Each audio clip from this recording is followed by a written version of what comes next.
Guys आज चाहिँ म होइन घुमघाम गर्न आएको के छ सन्चै राम्रै होला।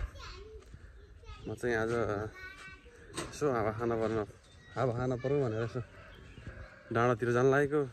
के छ साथीहरू, सन्चै राम्रै हुनुहुन्छ होला होइन। कस्तो छ यो भ्यू एकचोटि हेर्नुहोस्। म चाहिँ यो माथि यो डाँडामा अब हिँड्दै जाँदैछु होइन, ट्रेकिङ गरौँ भनेर।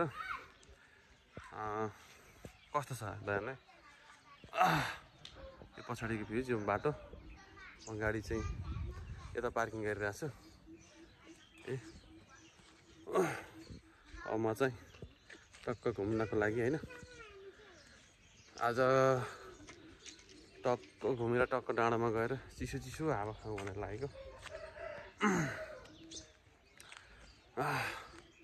कस्तो छ ठाउँ एक्चुअली भन्नु होला तपाईँहरूले पनि होइन। अरू के छ गाइज सुनाउनुहोस् नयाँ नौलो।